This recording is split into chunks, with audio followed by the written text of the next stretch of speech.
Hello बेटा, कैसे हैं आप लोग। आज मैं लेकर आ गया आपका बेस्ट 5 क्वेश्चन।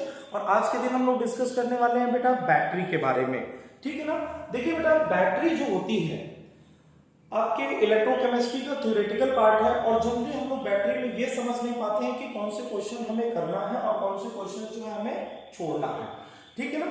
तो उसमें याद क्या करना, लर्न क्या करना, आज वही सारी चीजें मैं आपको बताऊंगा और उन चीजों को आपको जो है याद करना है। तो चलिए बिना लेट किए बेटा हम लोग आगे बढ़ते हैं बैटरी में। देखो बेटा, बैटरी दो तरह की होती है, एक प्राइमरी सेल और दूसरा सेकेंडरी सेल। प्राइमरी सेल वो होता है जिसको एक बार यूज किया और यूज करने के बाद हमने उसको थ्रो कर दिया, तो ये हो जाता है बेटा आपका प्राइमरी सेल। सेकेंडरी सेल जिसको यूज करिए, फिर उसके बाद डिस्चार्ज हो जाए, डिस्चार्ज होने के बाद फिर चार्ज करिए, जैसे घर में इन्वर्टर है, ऑटोमोबाइल की बैटरी है, ये सारी चीजें बेटा उसके अंदर आ जाती हैं। चलिए बेटा, सबसे पहले हम बात करने जा रहे हैं यहाँ पे लेक्लांचे सेल की। प्राइमरी सेल में लेक्लांचे सेल। देखिए बेटा, बचपन में आप लोग घर पे जो है छोटी सी बैटरी लेकर के टॉर्च में खेला करते थे, आपको याद होगा।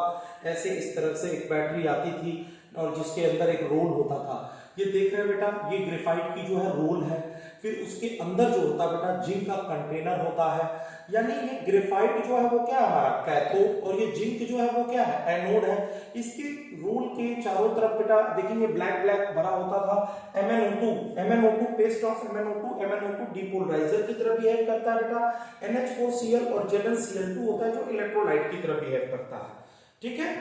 अब इसमें देखिए बेटा होता क्या है, जनरली आप देख सकते हैं यहाँ पर कि बेटा वो क्या रहा है। सिंपल अगर यहाँ पर आप देखें बेटा तो एनोड है, तो जिंक का क्या हुआ ऑक्सीडेशन, और यहाँ पर जो Mn है याद रखिएगा MnO का यहाँ पे ऑक्सीडेशन स्टेट +4 है और +4 से किसमें गया +3।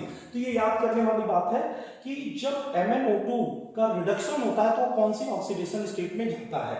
दूसरी बात, जैसे NH3 गैस यहाँ पे इवॉल्व हुई, जब NH3 गैस बाहर निकलेगी तो जैसे ही गैस बाहर निकलती है वो बेटा अगर गैस बाहर निकल गई तो वो उसको फूल जाएगा, एक्सप्लोड हो सकता है। इसीलिए ये जो अमोनियम आयन मिला है, ये अमोनियम आयन इस NH3 से कंबाइन करके कॉम्प्लेक्स बना देता है।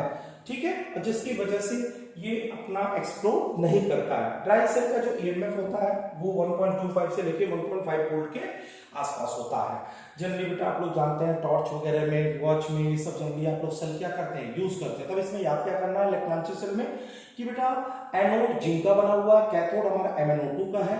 MnO2 रिड्यूस हो रहा है तो कौन से ऑक्सीडेशन स्टेट में जा रहा है, +4 से ये +3 में जा रहा है।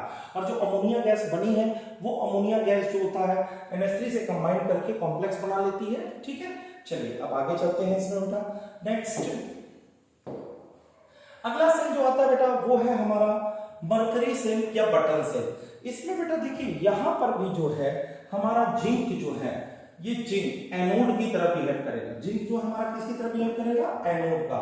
जिंक अमलगम होता है जो कि हमारा जो एनोड की तरह क्या कर रहा है बेटा बिहेव कर रहा है।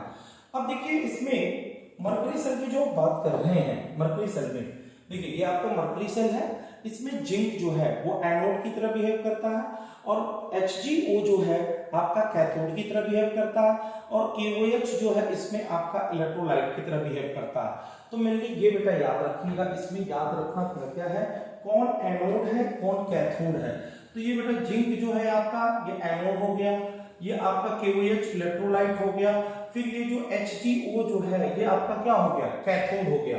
तो जाहिर सी बात है एनोड पे जिंक का क्या हो रहा है ऑक्सीडेशन, और कैथोड पे मर्क्यूरिक ऑक्साइड का क्या हो रहा है रिडक्शन। यानी zinc change into zinc oxide and HgO reduce into Hg। Simple यही याद रखिएगा। और दूसरी बात, इसका जो मेन रिएक्शन है ना, ये मेन रिएक्शन, इस मेन रिएक्शन के अंदर कोई भी आयन इन्वॉल्व नहीं हो रहा है, does not involve any ion in solution whose concentration can change during its lifetime। ठीक है ना बेटा। तो ये आपका मरकरी सेल में कौन एनोड कौन कैथोड और कौन इलेक्ट्रोलाइट, इसमें ये याद रखना है। चलिए बेटा अगली बात करते हैं हम लोग। फिर आता है बेटा आपका देखिए secondary cell.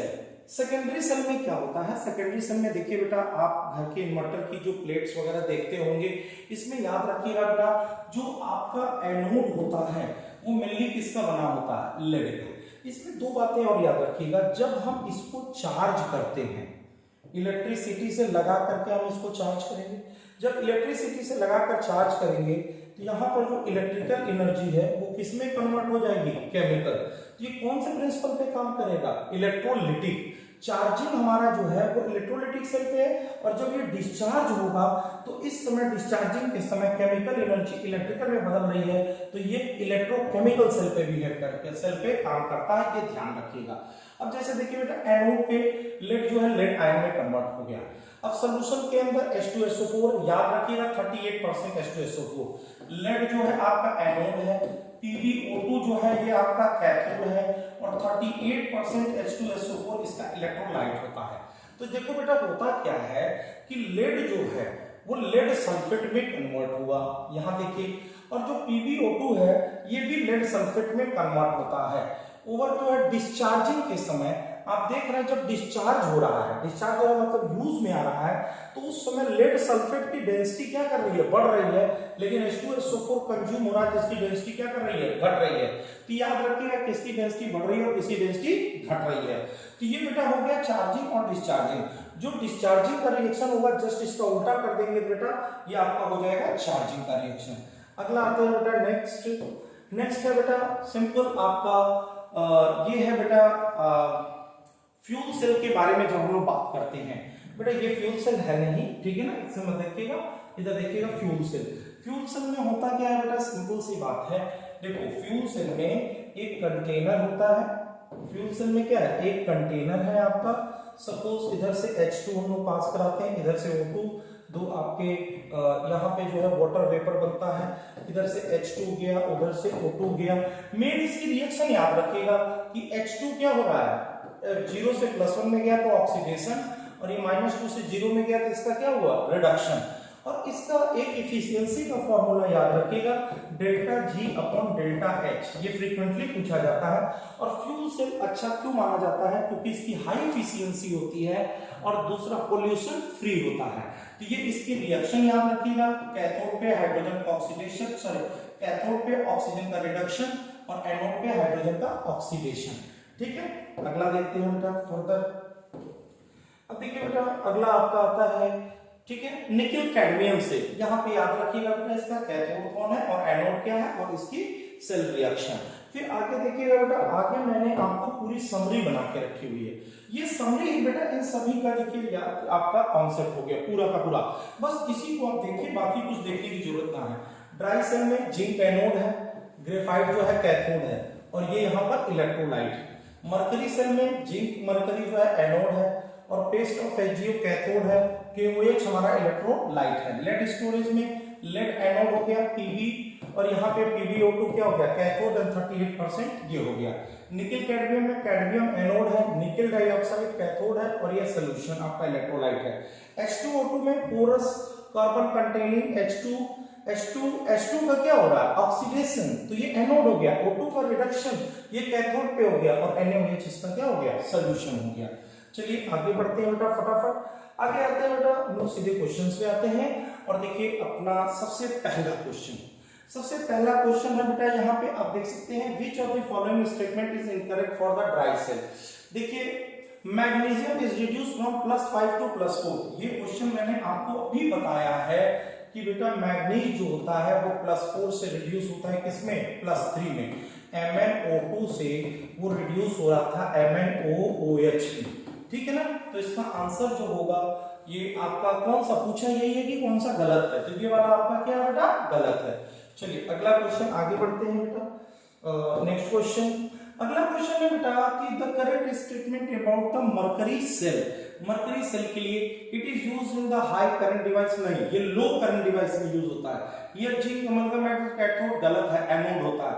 The cell potential remain constant due to non involvement of the such है। This is very very important बेटा, इसको याद रखिएगा कि इसके अंदर कोई आयन का इन्वॉल्वमेंट ही नहीं होता, इसकी कंसंट्रेशन में कोई चेंज नहीं होता है, ठीक है। अब अगला देखिए बेटा, अगला क्वेश्चन है नेक्स्ट। अगला question, which of the following statement is correct regarding lead storage cell. Lead storage cell में अभी अभी आपने देखा, ठीक है ना, उसमें देखा बेटा कि लेड का ऑक्सीडेशन हो रहा था, और PbO2 का क्या हो रहा था, रिडक्शन। मतलब लेड जो है एनोड है, PbO2 जो है वो कैथोड है। On charging PbSO4 give Pb at anode and PbO2 at cathode. इसका सी ऑप्शन जो है वो आपका क्या है, सही है। सी ऑप्शन क्या है बेटा, करेक्ट है इसका, ठीक है ना। ये PbSO4 ये वाली रिएक्शन एनोड पे होती है और ये वाली रिएक्शन कहां होती है, कैथोड पे होती है। ठीक है, अगला क्वेश्चन देखिए।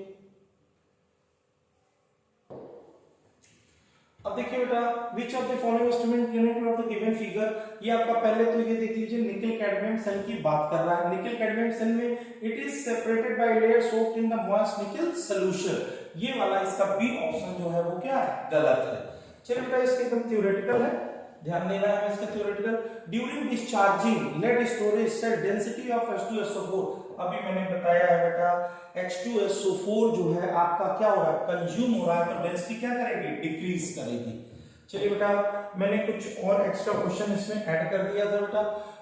सम of the following are rechargeable, इसमें कौन कौन से रिचार्जेबल होते हैं, तो आप यहाँ पर देख सकते हैं बेटा, ये सेकेंडरी सेल है, लेड स्टोरेज सेकेंडरी सेल है, और लिथियम जो है ये हमारा सेकेंडरी सेल है, बाकी दोनों क्या है, प्राइमरी सेल है। प्राइमरी सेल को रिचार्ज नहीं कर सकते हैं, बाकी इसको हम क्या कर सकते हैं, रिचार्ज कर सकते हैं।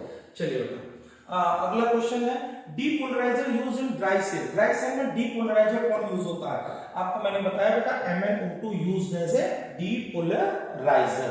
ठीक है, चलिए अगला क्वेश्चन देखिए, इसमें लास्ट क्वेश्चन है बेटा, which of the following reaction used to make a fuel cell, fuel cell के अंदर आपने देखा था कि हाइड्रोजन का जो है H2 ऑक्सीडाइज हो रहा था और O2 क्या हो रहा था, रिड्यूस, तो यही आपके फ्यूल सेल का क्या रिएक्शन है।